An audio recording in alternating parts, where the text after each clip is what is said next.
Hi yes welcome to our channel. ప్రస్తుతం మనతో పాటు దాము బాలాజీ గారు సీనియర్ జర్నలిస్ట్ ఉన్నారు. వారితో ఒకసారి మాట్లాడదాం. సార్ నమస్కారం సార్. నమస్తే. సార్ డైరెక్టర్ రామ్ గోపాల్ వర్మ గారు మరొక వివాదంలో చిక్కుకున్నట్టుగా కనిపిస్తుంది సార్.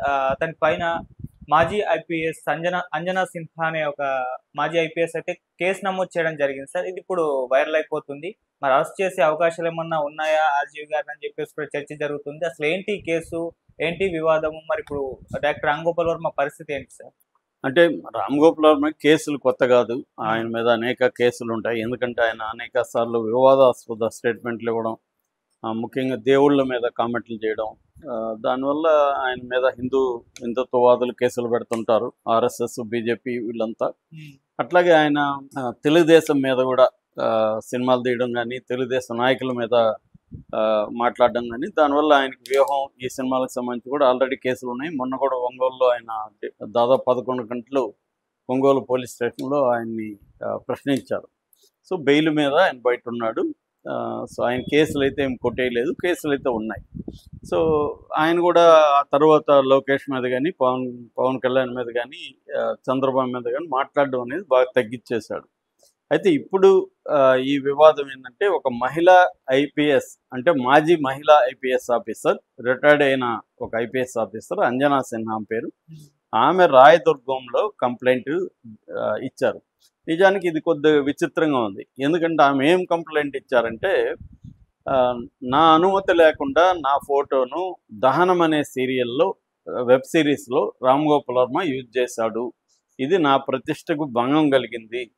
సో నా అనుమతి లేకుండా చీటింగ్ దీంతో చీట్ చేశాడు అనేది ఆమె ఆరోపిస్తున్నది. ఆ కేసుని నమోదు చేసుకుని, మాజీ ఐపీఎస్ కాబట్టి ఎఫ్ఐఆర్ కూడా రాయదుర్గం పోలీస్ స్టేషన్ చేశారు. ఈయన మీద ఐపీసీ 509, 468, 469, 500, 120B ఈ సెక్షన్ల కింద కేసు పెట్టారు. ఐపీసీ ఎందుకు పెట్టారంటే, ఇది ఓల్డ్ కేసు. ఈ వెబ్ సిరీస్ ఎప్పుడు వచ్చింది? 2022 ఏప్రిల్ 14న ఎంఎక్స్ ప్లేయర్లో రిలీజ్ అయింది ఈ వెబ్ సిరీస్.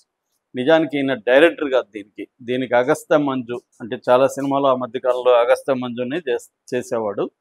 అగస్త్య మంజునే చేశాడు, దీన్ని డైరెక్షన్ చేశాడు. బట్ రామ్ గోపాల్ వర్మ దీనికి ప్రొడ్యూసరు, ప్రజెంటరు. అంటే రామ్ గోపాల్ వర్మ బ్యానర్లో ఏ సినిమా వచ్చినా ఆయనేదే, మిగతా వీళ్ళు ఎగ్జిక్యూట్ చేస్తారు తప్ప మొత్తం ఆయన సూపర్విజన్ అంతా ఆయనదే ఉంటుంది. ఫైనల్గా ఎడిటింగ్ కూడా ఆయనే చేసుకుంటాడు. కాబట్టి వీళ్ళు ఏంటంటే వెళ్ళి షూట్ చేసుకొని వస్తారు. అంటే ఒక రిమోట్ మోడల్లోకి వెళ్ళిపోయాడు ఆయన. చాలా సినిమాలు రిమోట్ మోడల్లో చేస్తుంటాడు.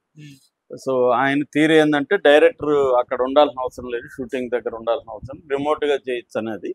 అది మామూలుగా హాలీవుడ్లో కూడా చాలామంది డైరెక్టర్లు రిమోట్గా డైరెక్ట్ చేసిన వాళ్ళు ఉన్నారు. బట్ కొన్నిటికి ఏంటంటే సెకండ్ యూనిట్, థర్డ్ యూనిట్ అని పెద్ద ఉన్నవి, కొన్ని పోర్షన్లు కో డైరెక్ట్గా అసోసియేట్ డైరెక్టర్కి ఇచ్చేసి మీరు చేసేయండి అంటారు. వీళ్ళు దాన్ని మానిటరింగ్ చేస్తారు. రామ్ గోపాల్ వర్మ కూడా అలాగే చేస్తాడు. అలాగే దహనం అనే వెబ్ సిరీస్ 2022లో రిలీజ్ అయితే ఆమె ఇప్పుడు ఎందుకు కేసు పెట్టింది అనేది కొంత ఇదనమాట. అంటే ఆమెకు అప్పుడు తెలియదా, లేకపోతే లేటుగా ఇప్పుడు ఎవరైనా ఆమె చూడకుండా, ఎందుకంటే ఆమె అన్ని వెబ్ సిరీస్ చూడకపోవచ్చు కదా. సో అలాగా చూడకుండా ఇప్పుడు ఎవరైనా చెప్పినాక ఆమె చూసి పెట్టిందా? మామూలుగా అయితే ఇలాంటి జరిగినప్పుడు ఏం చేస్తారంటే నోటీసులు ఇస్తారు. ఇప్పుడు మన ఛానల్ ఉంది, ఏదో తమ్మునైల్ పెడతాం మనం, జనం చూస్తారని. ఆ తమ్మునైల్ ఊరికో ఇబ్బందికరంగా ఉంటుంది. వాళ్ళు ఏం చేస్తారంటే మనకి ఫోన్ చేయడం కానీ, లేకపోతే నోటీస్ ఇవ్వడం కానీ, ఇది తీసేయండి అని చెప్తారు. మనం తీసేయకపోతే, నోటీస్ ఇచ్చినా కూడా తీసేయకపోతే, అప్పుడు వాళ్ళు కేసు పెట్టే అవకాశం ఉంది. General procedure. కొంతమంది అవేమీ చేయకుండా కూడా కేసు పెట్టేసే వాళ్ళు ఉన్నారు. అట్లా కూడా జరిగినాయి, మనకు కూడా జరిగినాయి, చాలామందికి జరుగుతుంటాయి.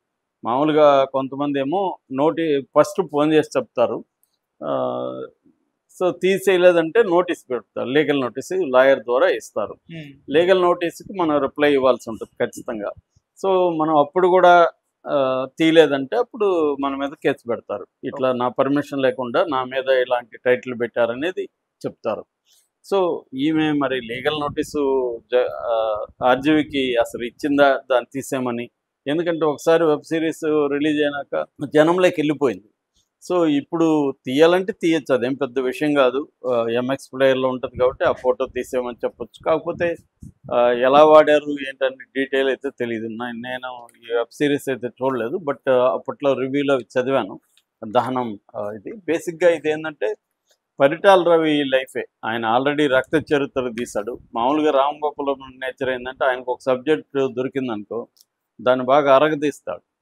అరగదీసి దాన్ని ఇంక బోరు కొట్టే వరకు తీస్తుంటాడు. ఆయనకి బోరు కొట్టే వరకు, ఓకే. జనాలకి ఎప్పుడో బోరు కొడుతుంది అది వేరే విషయం. ఆయనకి బోరు కొట్టే వరకు అది తీస్తుంటాడు. ఏదైనా గాడ్ ఫాదరు ఆయనకి ఒక అబ్సెషను. అలాగా ఆయనకు ఒక థీమ్ దొరికితే దాన్ని రకరకాలుగా ఇంకా వాడుతుంటాడు అనమాట. సో ఆర్టిస్టులైనా అంతే. ఆయనకి ఎవరైనా ఒక ఆర్టిస్టు అమ్మాయి అయినా అబ్బాయి అయినా దొరికారనుకో వాళ్ళని రిపీట్ చేస్తూ ఉంటాడు. అది ఆయన కంఫర్టబుల్గా ఫీల్ అవుతుంటాడు, స్పీడ్గా కూడా అవుతుంది. అది ఆయన మోడ్ ఆఫ్ ఇదనమాట. సో అలాగా ఆల్రెడీ రక్త చరిత్ర వచ్చింది, ఆల్రెడీ శ్రీరాములయ్య అనే ఇంకో సినిమా వచ్చింది, పట్టాల రవి బేస్ చేసుకొని ఇంకా వేరే వచ్చాయి. ఈ మధ్య మా సిరీస్లో కూడా దాని ఎపిసోడ్లు వాడారు కొన్ని. ఎవరు అతను దేవకట్ట మైసభలో కూడా యూజ్ చేశారు. అలాగా అది చేయకూడదని ఏం లేదు. మనకి హాలీవుడ్లో అయితే ఒక చిన్న దొంగ లైఫ్ కూడా 30 సినిమాలు వస్తుంటాయి దాని మీద, ఒక దొంగ మీద కూడా. అలాగే ఇప్పుడు వీరప్పన్ ఉన్నాడు, వీరప్పన్ మీద అనేక వెబ్ సిరీస్ సినిమాలు వచ్చాయి. అలాగా పరిటాల రవి దాంట్లో కూడా అంత ఉంది, పొటెన్షియాలిటీ ఉంది అనమాట. పొటెన్షియల్ ఉంది, ఎన్ని వెబ్ సిరీస్ అన్నది చేయొచ్చు, డిఫరెంట్ పర్స్పెక్టివ్లో చేయొచ్చు అది. సో అలాగా రామ్ గోపాల్ వర్మ ఆల్రెడీ రక్త చరిత్ర 1 and 2 తీశాడు. దాన్నే ఇప్పుడు దహనం అనే పేరుతో దాన్ని ఇంకొక యాంగిల్ తీసుకున్నాడు. మామూలుగా రక్త చరిత్ర ఫస్ట్ ఏమో పరిటాల రవి యాంగిల్లో ఉంటే సెకండ్ ఏమో సూర్య యాంగిల్లో ఉంటుంది. ఇక్కడేమో హరి యాంగిల్లో తీశాడు.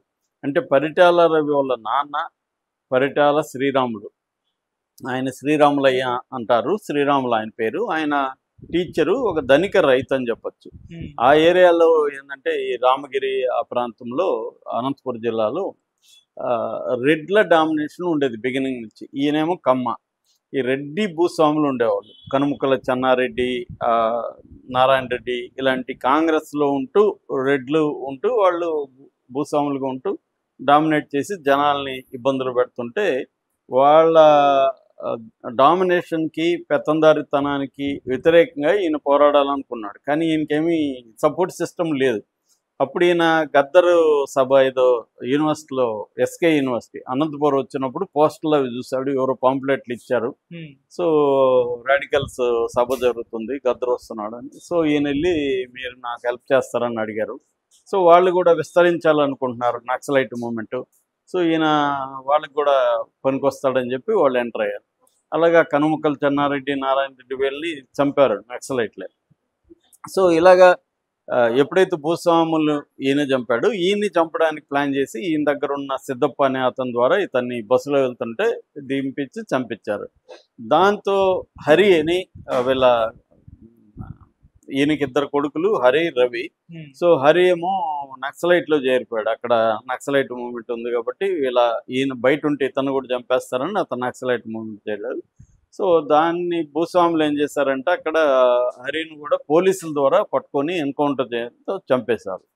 ఈ హరి నక్సలైట్లో చేరినాక ఈ నక్సలైట్ దళాల ద్వారా ఇంకొంతమంది రెడ్డి భూస్వాముల్ని లేకపోతే వాళ్ళ మనుషుల్ని కొంతమందిని హరి కూడా చంపించాడు. ఈ హరి చంపించిన దాని మీద ఫోకస్ చేసి వెబ్ సిరీస్ తీశారని రివ్యూలో నేను చదివాను. అంటే ఒక రకంగా హరి హీరో అనమాట. మొత్తం 7 ఎపిసోడ్లు ఏమో ఉన్నాయి ఇవి సీజన్ 1లో. సీజన్ 2 వస్తుంది అన్నారు కానీ వచ్చినట్లేదు. సో హరి హీరోగా చేశారనమాట, రవిది కాకుండా. మనకు రక్త చరిత్రలో రవిది చెప్పారు. అంటే హరిని చంపేసినాక రవికి ప్రాణాపాయం ఉంటే రవి మళ్ళీ దళంలోకి వెళ్తాడు. దళంలో ఉండి రవి ఏంటంటే తన నాన్న అనుభవం, బ్రదర్ అనుభవం ఇవన్నీ చూసి రవికి అర్థమైంది ఏమంటే మనం నక్సలైట్లో ఉన్నా కూడా పోలీసులైనా మనల్ని పట్టుకొని చంపేస్తారు కాబట్టి మనం మెయిన్ స్ట్రీమ్ రాజకీయాల్లోకి వెళ్ళాలి. రెండోది డబ్బులు సంపాదించాలి, పెద్దగా డబ్బులు సంపాదించి పెద్ద సిస్టమ్ని ఏర్పాటు చేయాలనేది రవి నేర్చుకున్నాడు. సో అక్కడి నుంచి ఆయన తెలుగుదేశంలో ఎన్టీఆర్ ఆధ్వర్యంలో చేరడం, అక్కడున్న గనులు కావచ్చు వాటిలో నుంచి పెద్ద ఎత్తున డబ్బులు సంపాదించి ఒక పెద్ద ప్రైవేట్ సైన్యాన్ని ఏర్పాటు చేసుకోవడం, ఇలాగ ఆయన కొంతకాలం సర్వైవ్ కాగలిగాడు. కానీ ఆయన రాజశేఖర రెడ్డి గవర్నమెంట్ వచ్చిన తర్వాత